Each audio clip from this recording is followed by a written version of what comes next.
오늘도 이렇게 좋은 날, 복된 날, 특별히 하나님께서 우리와 함께 하시며 또는 우리의 삶을 지키시고 이끄시고 인도하시는 그 하나님의 은혜가 이 예배 자리를 통해서 그 우리의 삶 속에 충만하게 거하는 이 주일 이 아침에 주예전에서 그리고 삶의 자리에서 각 가정에서 예배드리는 오늘 이렇게 모든 가족들을 위해 늘 충만하시기를 주의 이름으로 간절히 축원합니다. 아멘. 오늘 말씀을 전하기에 앞서서 여러분에게 한번 좀 문제를 하나 내려고 하는데 한번 맞춰보십시오. 사랑과 관심을 받고 싶은 상대에게 인정받기를 기대하는데 충분히 받지 못할 때 느끼는 감정입니다. 어려워? 네, 좀 어렵죠? 사람의 감정 가운데 하나입니다. 어떤 노력과 수고도 하고 희생과 헌신을 했는데 충분히 칭찬받지 못하고 보상받지 못할 때 느끼는 감정입니다. 몇 글자예요? 자, 힌트를 드리면, 자, 초성이 이렇게 됩니다. 세자입니다. 뭘까요? 이상한 노래 전문인데? 자, 다시 한번. 누구예요? 아, 예. 정답은? 예, 서운함입니다. 이 서운함이라고 하는 것은 우리가 일상의 삶 속에 많이 느껴요. 혹시 오늘 아침에도 누군가에게 이 서운함을 느끼고 이 자리에 오신 분이 또 계실지도 모르겠습니다. 이 서운함은요, 젊은 사람만? 아니, 어른만? 여자만? 남자만? 아니요. 나이, 성별, 학력, 인종, 모든 것을 다 직업도 초월합니다. 여러분, 제가 목사인데 저는 서운함 안 느낄까요? 느껴요. 그러면 부모님이니까 서운함 안 느낄까요? 느껴요. 예, 다. 그리고 이 서운함을 서로들 주고받는다라고 하는 거예요. 내가 누군가에게 서운함을 받기도 하지만 나로 인해서 내가 누군가에게 서운함을 줄 수도 있다라고 하는 겁니다. 처음에는 이게 별거 아니에요. 별게 아닌 것처럼 했다가 이게 나중에 엄청 커져가지고 심지어는 가정이 쪼개지기도 하고 교회도 마찬가지입니다. 그리고 공동체가 와야 되는 그런 일들도 있다라고 하는 거예요. 특별히 우리 성도들에게 있어서 이 서운함의 이 문제는 아주 중요합니다. 왜냐하면 이게 우리가 서운함이 꽉 차 있거나 서운함의 노예가 돼버리면 하나님의 말씀이 들릴까요? 안 들릴까요? 안 들려요.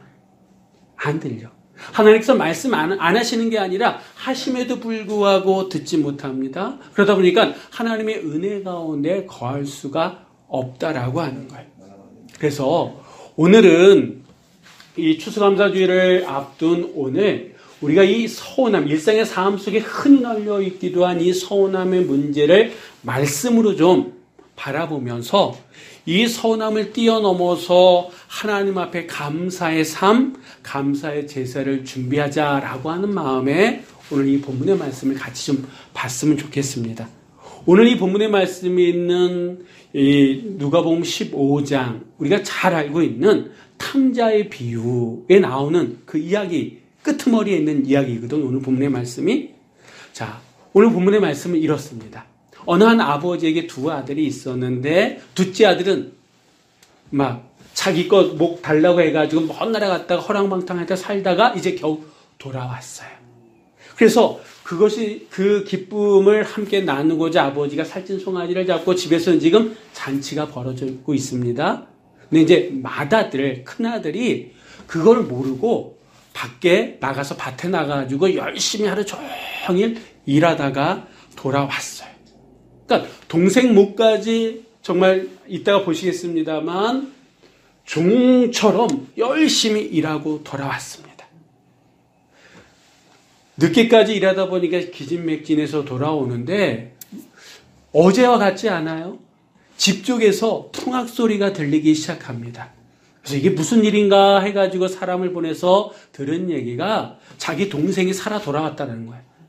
죽었는지 살았는지 몇 년 동안 알지 못했던, 생사를 알지 못했던 동생이 건강하게 돌아와가지고 아버지가 기뻐서 지금 잔치를 벌이고 있다라고 하는 그 이야기를 듣습니다. 그랬더니 이 맏아들, 큰아들이 거기서부터 부하가 나가지고 막 화를 내면서 나 집에 안 들어가겠다고. 들어갈 수 없다라고. 그러니까 이 이야기를 들은 아버지가 또 달려 나와가지고 너 왜 그러니 하면서 이 큰아들을 설득하기 시작합니다. 동생이 왔으니까 같이 들어가서 같이 즐기자고. 그랬더니 이 큰아들이 뭐라고 얘기하는지 한번 들어보겠습니다. 한번 29절 30절 말씀을 볼 텐데 우리말 성경이 요 큰아들의 심정을 잘 표현하는 것 같습니다. 우리 한번 29, 30절을 우리말 성경을 한번 읽어보도록 하겠습니다. 그러자 큰아들이 아버지에게 말했다. 보십시오. 저는 여러 해 동안 아버지를 위해 종노릇하고 무슨 말씀이든 어긴 적이 없습니다. 그런데 제게는 친구들과 함께 즐기라며 염소 새끼 한 마리도 주시지 않았습니다. 그런데 창녀와 함께 아버지의 재산을 탐진한 아들이 집에 돌아오니까 아버지는 그를 위해 살찐 송아지를 잡으셨습니다. 아멘. 여러분, 참 모양새가 이상합니다.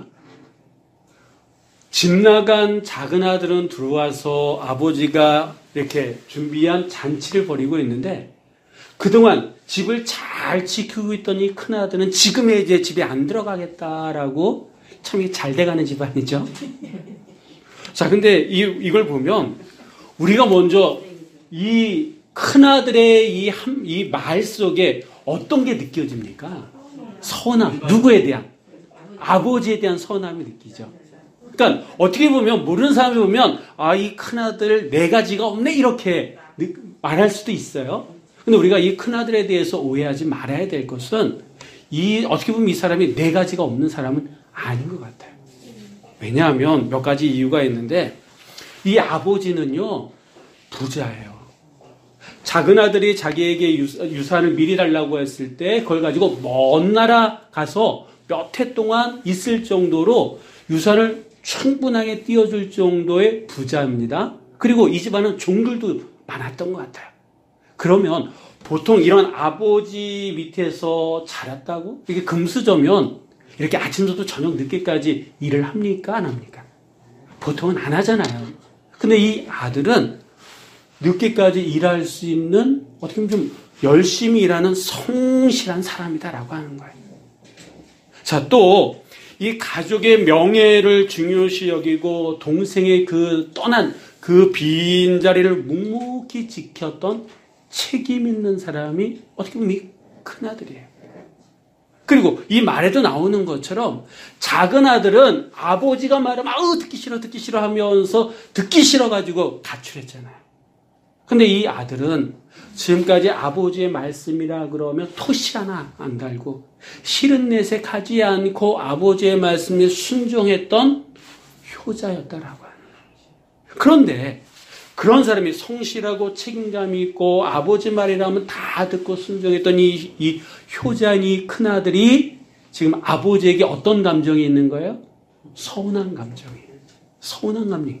그러면 도대체 이 서운한 감정은 어떨 때 우리에게 오느냐라고 하는 그런 생각을 할 수 있을 텐데 먼저 이 서운한 감정은 언제 되냐 하면 인정받고 싶을 때 그것도 내가 사랑하거나 존경하거나 가까이 있는 사람들에게 지나가는 사람에게 인정받고 싶은 사람은 없을 거예요. 그러니까 늘 만나고 가까이 있는 사람들에게 인정받고 싶은데 그것이 내가 생각하는 것만큼 충분하게 이루어지지 않을 때 어떤 감정이 든다고요? 서운한 감정이 든다라고 하는 겁니다. 이 큰아들은 동생이 나간 이후에 정말 아버지의 상심한 그런 마음을 달래주기 위해서라도 그는 종처럼 열심히 일했다라고 하는 거예요. 그런데 이 아버지가 작은 아들 때문에 그런지 이 큰아들의 그런 노고 이런 거를 제대로 칭찬해 주거나 보상해 주지 못했던 것 같습니다. 그래서 이 큰아들 입장에서는 서운함이 드는 거예요. 한 번 더 말씀드리면 이 서운하다라고 하는 것은 뭔가 기대했는데 채워지지 않았다라고. 내가 생각했던 것만큼 채워지지 않았다라고 하는 거예요. 아니 반대로 다른 어떤 그런 대우를 받았을 때 이런 서운한 감정이 드는데 아까도 말씀드렸던 것처럼 이 서운한 감정이라고 하는 거는요 사람과 사람 사이에 서로 교감하는 그런 감정입니다. 혹시 여러분 지금 저기서 저 좀 난로라 그래야 되나? 지금 돌아가고 있는데 저 난로에 대해서 나 서운해 이런 분 계십니까? 없어요. 지나가는 자동차에게 서운한 감정 느끼는 사람 없어요. 그러니까 사람과 사람 사이 특별히 자주 만나고 친밀하고 내가 사랑하거나 존경하거나 늘 가까이 있는 사람들에게 느끼는 감정 가운데 하나다라고 하는 거예요. 자식을 위해 한평생 희생하면서 살았는데 한 달에 한 번 찾아오지 않는 건 고작하고 전화 한 통화 없을 때 서운한가요? 안 서운한가요? 서운하죠. 시댁이나 친정 식구들과 갈등이 있을 때 배우자가 내 편을 안 들어줘. 그럼 서운해요? 안 서운해요? 안 서운해요. 서운해요. 서운해요. 나는 힘들어 죽을 것 같은데, 아파서 죽을 것 같은데 목사가 그것을 몰라주면 서운해. 서운한 감정이 든다라고 하는 거예요. 그래서 이 서운한 감정은 인정받고 싶은데 인정해주지 않을 때 그때 서운한 감정이 듭니다. 또 이 서운한 감정은 언제 드냐 하면 지금 이 큰아들은 자기 동생이 돌아왔다라고 잔치를 지금 하고 계신 아버지에 대해서 지금 서운한 감정이 드는데 그 아버지의 그런 행동에 대해서 지금 이 큰아들은 자기중심적이다라고 하는 자기 입장에서만 해석하니까 서운한 감정이 드는 거다라고 하는 거예요. 물론 이 큰아들, 맏아들이 한 이 얘기 자체는 틀린 게 없을 거예요. 분명히 아버지가 그래가지고 자기가 생각했던 것만큼 아버지가 칭찬 안 해주셨기 때문에 서운한 감정이 든다라고 하는 거예요. 이 큰아들 입장을 제가 한번 생각해 봤거든요. 밭에 나가서 아침에 나가가지고 지금 이 시간까지 일하고 왔어요. 근데 동생은 그 전에 왔잖아. 그러면 아버지가 사람은 종을 보내가지고 야, 네 동생이 왔으니까 빨리 들어와가지고 같이 인사 좀 나눠. 그리고 준비했으니까 같이 먹어. 이랬으면 혹시 모를까. 덜 서운했을지도 몰라. 그런데 아버지는 그 누구도 보내지 않았다라고 하죠. 그리고 이 큰아들은요, 아침부터 아무것도 모르고 그냥 일하고 이제 퇴근하는 길인데 그때 딱 알았으니 큰아들 입장에서는 아버지가 그러니까 동생만 위하고 자기는 위하는 것 같지 않은. 그러니까 따돌림 당한 그런 마음이 들까요? 안 들까요?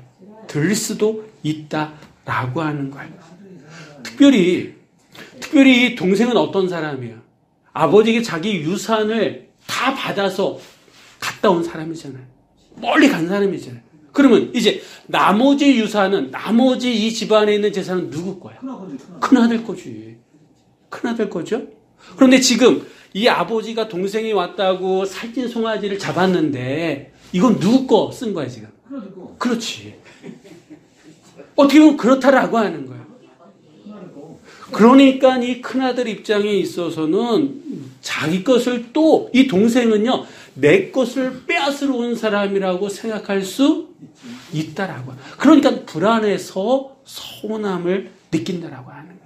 근데 자기 것 자기 목 다 가져가 놓고선 그런데도 이 아버지는 동생을 위해서 또 살찐 송아지를 잡았으니 이 아버지는 나보다는 이 동생을 더 사랑하나 봐라고 하는 차별받는 생각이 들었을까요? 안 들었을까요? 들을 수도 있다라고 하는. 그러다 보니까 내 입장에서 보니까 내 입장만 생각하니까 서운한 감정이 들 수 있다라고 하는 거예요. 이런 이야기가 있다 그럽니다. 호랑이하고요 암소가 서로 사랑해서 결혼했대요.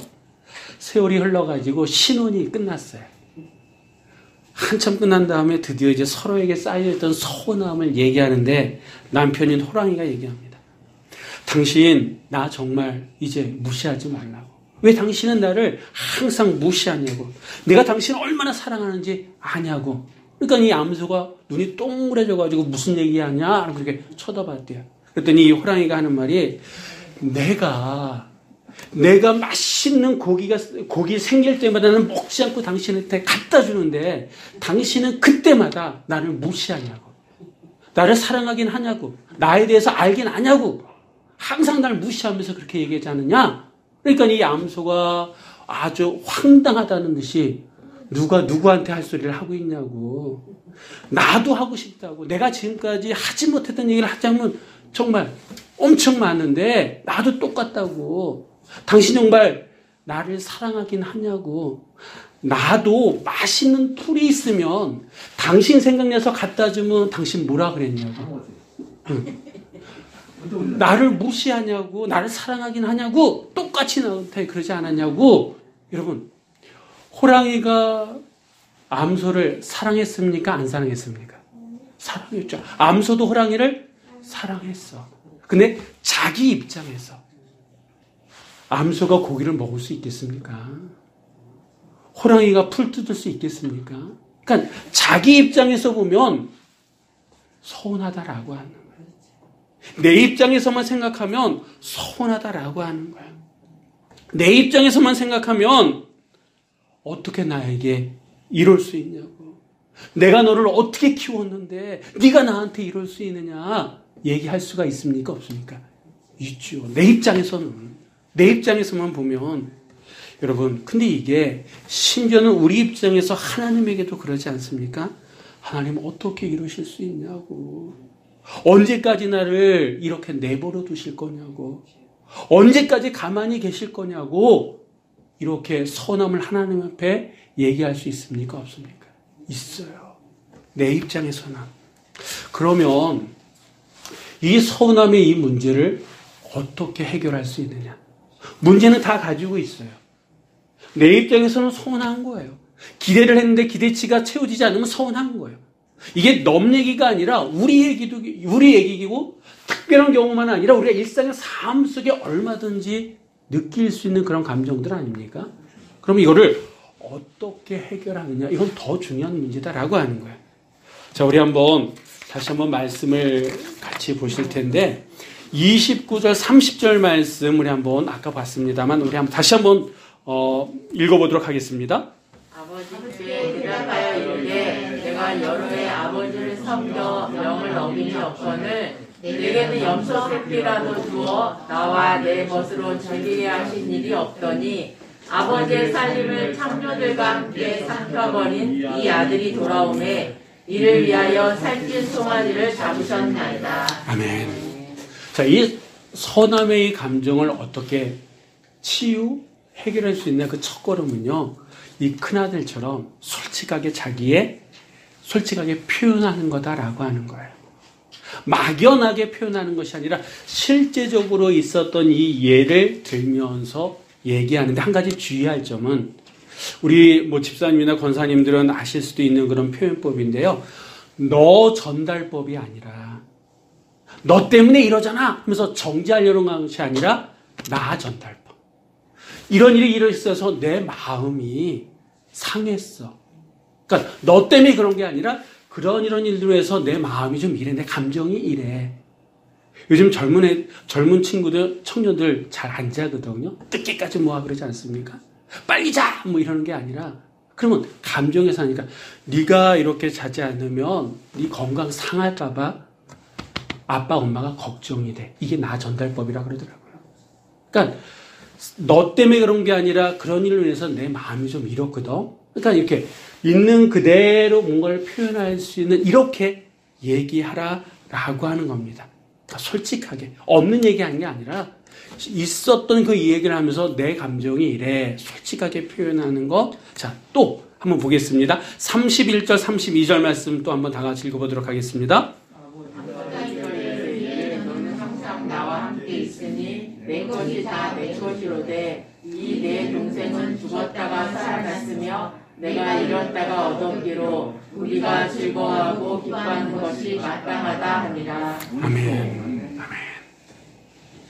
이 큰아들의 이 이야기를 들은 아버지 저 같으면 화가 좀 났을 것 같아요. 이 큰아들의 이런 얘기를 들으면 저도 서운해가지고 했을 것 같아요.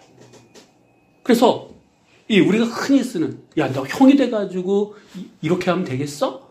하면서 아버지니까 아들에게 얼마든지 할 수 있는 그런 이야기 아니겠습니까? 그런데 이 아버지는 그렇게 아들을 그 자리에서 가르치려고 하지 않았다라고 하는 거예요.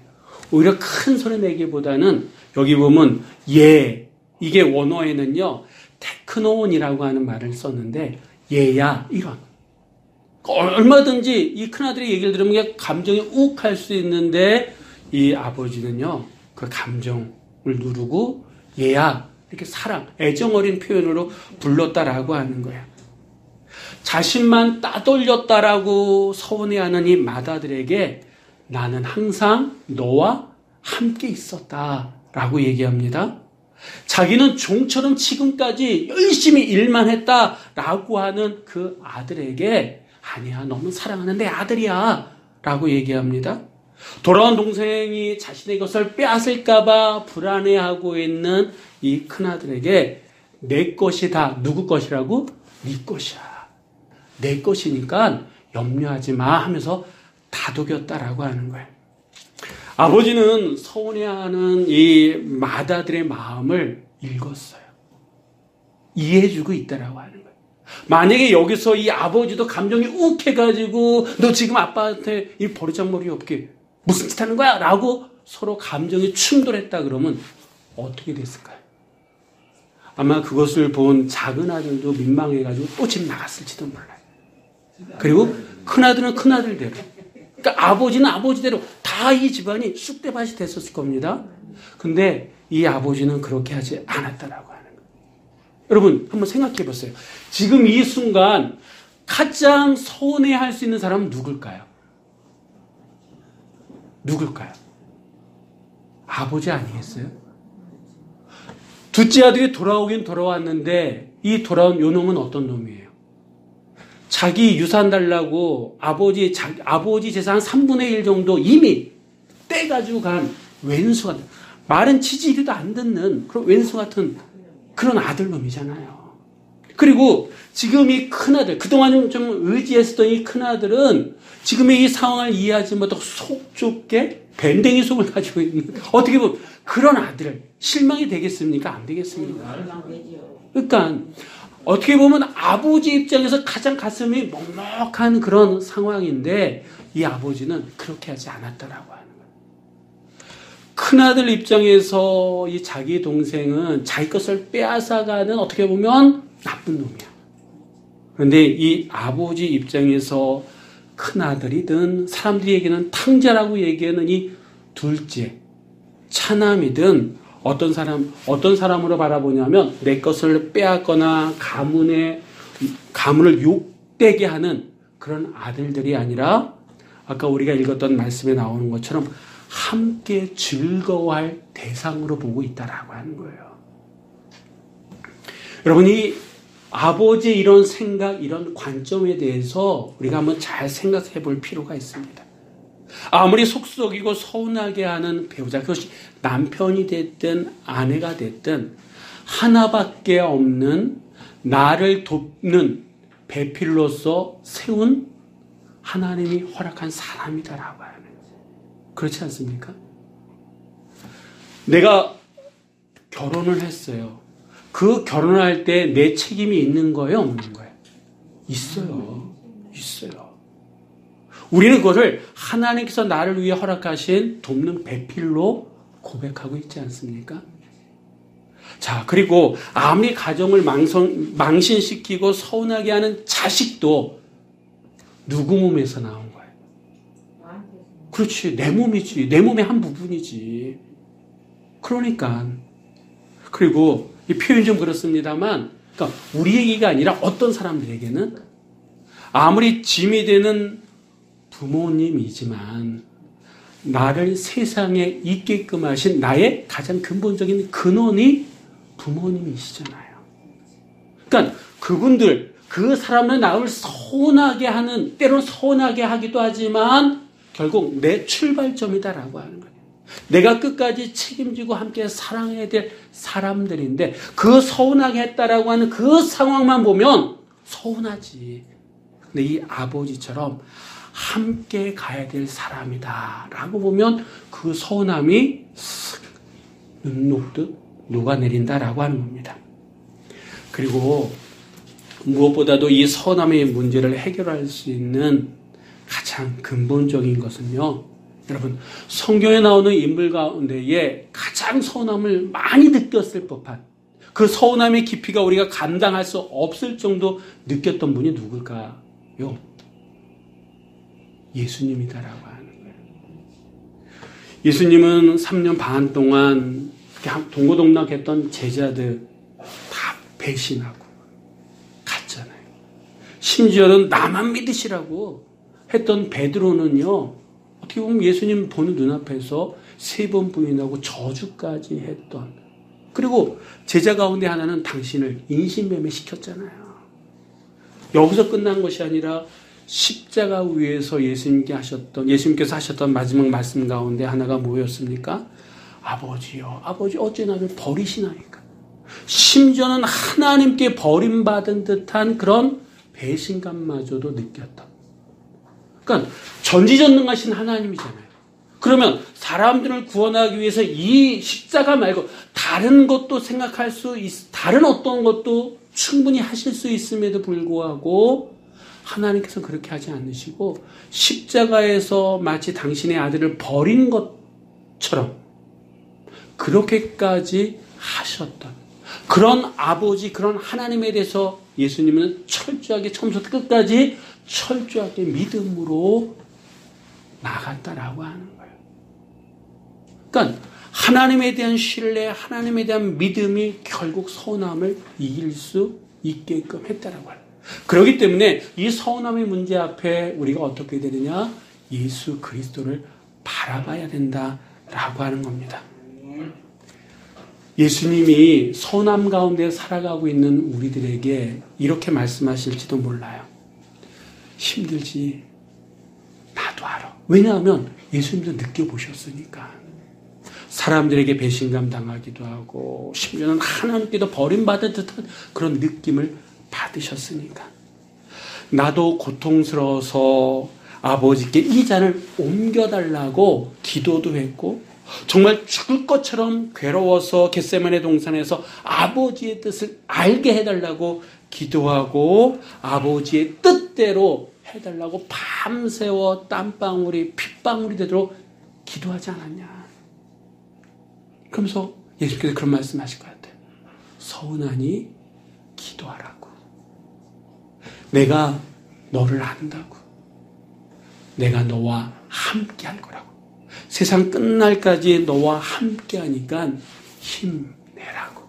포기하지 말라고. 그렇게 우리에게 말씀하지 않으실까요? 제가 오늘 말씀을 전하면서 이 서운함의 문제가 중요한 게 우리 그리스도인들에게 이 서운함이 딱 자리 잡으면 하나님과의 관계마저도 틀어진다라고 하는 거예요. 특별히 우리가 이제 코로나로 인해 가지고 힘든 2년여의 시간을 보내고 있지 않습니까? 지난번 맥주 감사 때도 제가 제 개인적인 생각으로 힘들어 하시기 때문에 그 주보에 감사 헌금 봉투를 넣지 않았어요. 근데 이제 올해는 제가 끼웠습니다. 그러니까 그동안 우리 안에 있었던 그런 서운함의 그런 자리들을 오늘 말씀을 생각하면서 감사의 자리로 한번 채워보자라고 하는 거예요. 감사의 자리로 채워나갈 때, 감사로 바꿔나갈 때에 우리의 삶 속에 영적 면역력이 키워질 거고 우리가 있는 곳이 감사의 제사가 드려지는 거룩한 곳이 되어질 거라고 저는 믿습니다. 그래서 이번 추수감사주일은요, 우리가 정말 감사의 제목들, 감사의 생각들, 감사합니다라고 하는 그런 고백들로 먼저 준비하고 채워나가자라고 하는 거예요. 서운함은 내 중심적이기 때문에 다 부모도 서운하고 자식도 서운하고 하나님마저도 서운하지만 그 서운한 자리에 감사가 채워지면 내가 어떤 상황 속에서도 여유가 생기는 거예요. 큰 일이든 작은 일이든 허할 수 있고 호할 수도 있고 아이 뭐 그정 괜찮아요 하면서 넘길 수 있다라고 하는 거예요. 그럼 이제 이번 한 주간 서운함의 자리에 감사의 그 감사거리들, 감사의 생각, 감사의 산 제물과 산 제사가 드려지는 그런 준비가 우리 안에 있으시기를 주의 이름으로 간절히 축원합니다. 기도하시겠습니다.